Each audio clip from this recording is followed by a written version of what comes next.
amara alla ta'budu illa iyyah. Dzalika dinul qayyim walakinna aktsaran nasi la ya'lamun.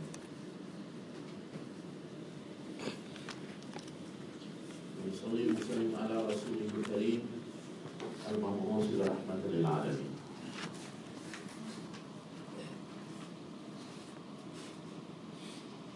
Salatan daiman mutalaziman.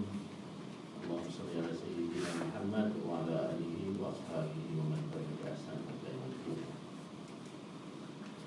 Yang saya hormati saudara Fadil Ustaz Zulkifli Ibrahim, pengarah eksekutif Makim, yang dilahirkan Fadil Ustaz Abdul Ghani Samsuddin, Rais Sekretariat Himpunan Ulama Perantau Asia, sahabat-sahabat saya daripada Usia Sekretariat Makin, wakil-wakil jabatan, wakil-wakil NGO, wakil mahasiswa, dan tidak ketinggalan sahabat saya tersuami selaku kira-kiranya tuan rumah di tempat tapi tempat terbaik dan terima kasih atas kesediaan dan kerjasama. Saya telah memulakan dengan sedikit mukadimah ayat surah Yusuf ayat 10.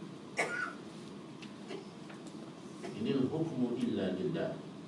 Keputusan hukum itu hanyalah kepunyaan Allah. Amara alla ta'buduna illa iyyah. Dia telah memerintahkan agar kamu tidak menyembah selain Dia. Dzalika dinul qayyim. Itu adalah agama yang lurus. Walakinna aktsaran nasi la ya'lamun. Tetapi kebanyakan manusia tidak mengetahui. Kami mengalu-alukan kehadiran saudara di persidangan Mahfim buat kali ketiga dengan ucapan ahlan wa sahlan wa marhaban bikum. Moga pertemuan kita akan diberkahi Allah dengan niat kita setulusnya untuk menegakkan kalam Allah dalam seluruh dimensi kehidupan umat. Setelah lebih 54 tahun merdeka, belum ada penilaian yang dilakukan untuk mengukur kedudukan Islam dan umat Islam di negara ini secara terperinci sektor per sektor. Walaupun terjadi beberapa episod dan ledakan sepanjang era pasca kemerdekaan yang membangkitkan soal kedudukan Islam dalam pentadbiran negara, yang jelas maju atau tidak Islam di negara ini belum ada yang menganalisanya dengan ilmiah. Jika dilihat secara umum, Islam di negara ini masih tersudut sebagai agama ritual. Sungguh pun terdapat kemajuan dalam penerapan dan penggubalan komponen Islam dalam beberapa sektor seperti perbankan, namun belum ada usaha untuk melihat pelaksanaan syariah secara lebih menyeluruh. Tidak keterlaluan untuk dirumuskan bahawa agenda Islamisasi yang merangkumi dan meliputi kehidupan umat dalam seluruh aspek kehidupan bermasyarakat dan bernegara setakat ini belum menjadi usaha yang tersusun dan berstrategi. Apatah lagi tidak ada political will daripada pemerintah sendiri. Akibatnya, Islam masih berada di ruang yang masih terbatas dalam urus tadbir dan ketatanegaraan yang tidak merangkumi dan tidak menyeluruh. Sebab itu Kongres Umat Islam se-Malaysia yang pertama, atau yang dipanggil Kuisma yang pertama, pada 2 hingga 3 Zulhijjah 1427 Hijriah yang lalu, yaitu tahun 2006, 23 hingga 24 hari bulan Disember, telah cuba membentangkan semacam sebuah manifesto atau dokumen kad laporan prestasi Islam di Malaysia, atau dipanggil the Islamic Report Card of Malaysia. Sepanjang 50 tahun merdeka berkaitan dengan status Islam dan umat Islam secara menyeluruh. Kami gelar acara kongres tersebut sebagai muhasabah nasional. Kami mengusulkan bahawa suatu audit yang jujur terhadap kondisi umat Islam dan status Islam di negara ini perlu diadakan. Semak reality atau reality check, atau dipanggil melihat realiti yang ada di Indonesia terhadap 17 agenda telah kami gunakan sebagai suatu wasilah untuk meneliti prestasi umat Islam bertujuan merangka rencana jangka panjang yang lebih realistik dan berpijak di bumi nyata. Hasrat kami, event sulung tersebut seharusnya diuruti dengan tindak lanjut yang berkesinambungan.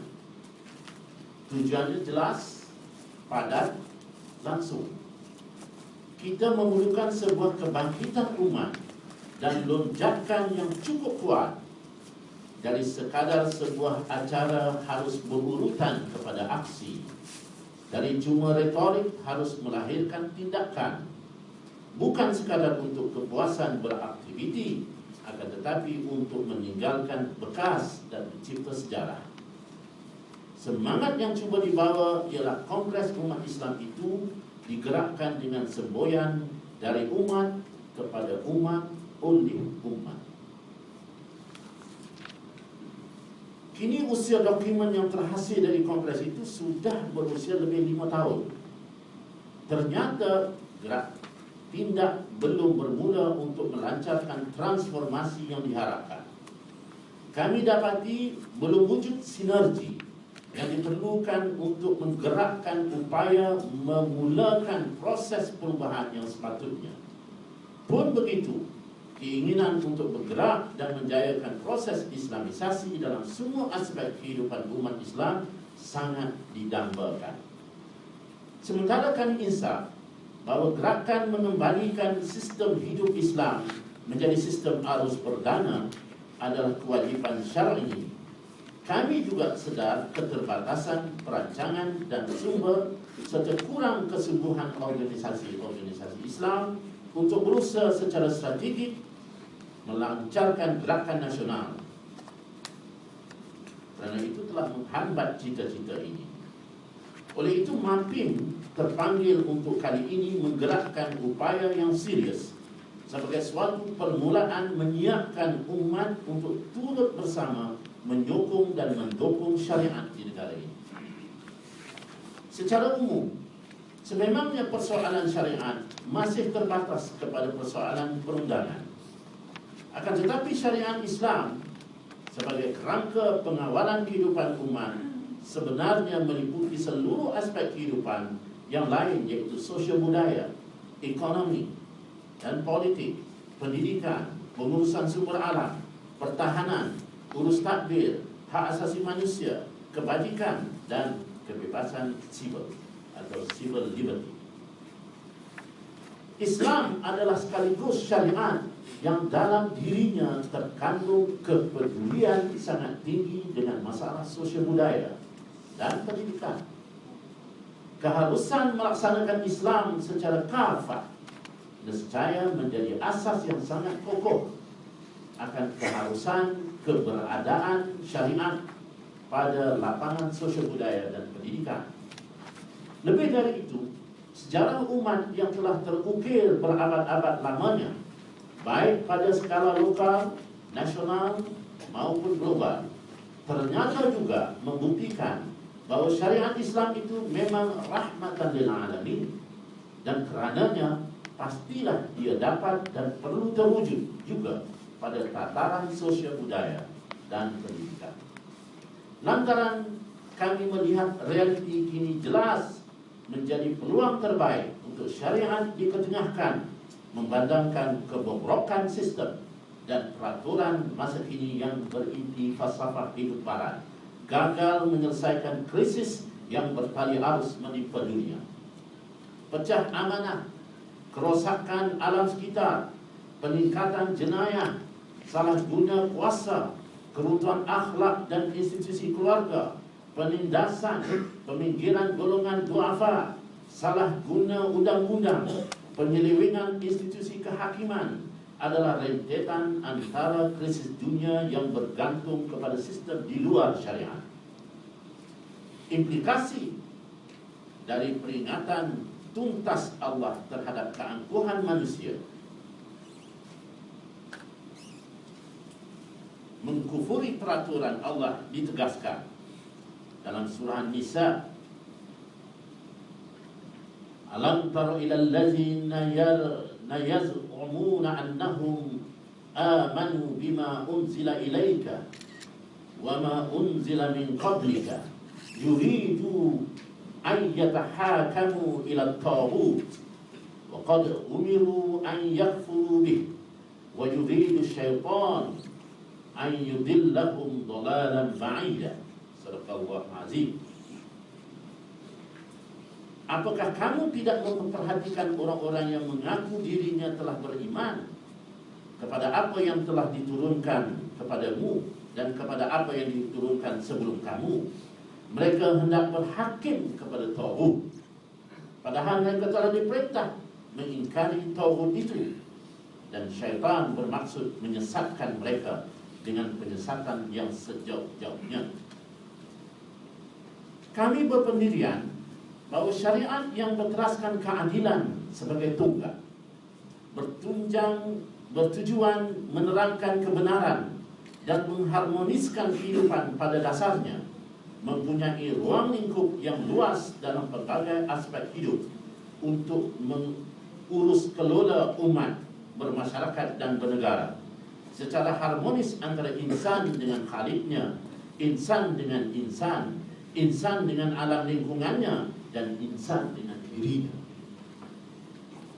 Dalam hasrat murni kami untuk menegakkan syariat dalam ketatanegaraan, kami juga tidak naif terhadap kedudukan Islam dalam perlembagaan persekutuan yang kini dicabar oleh golongan tertentu yang ingin mempersoalkan peruntukan istimewa yang diberi kepada Islam dalam negara ini.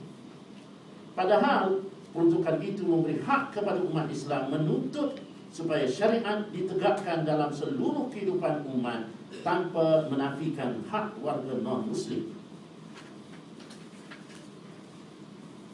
Sayangnya, peruntukan yang sedia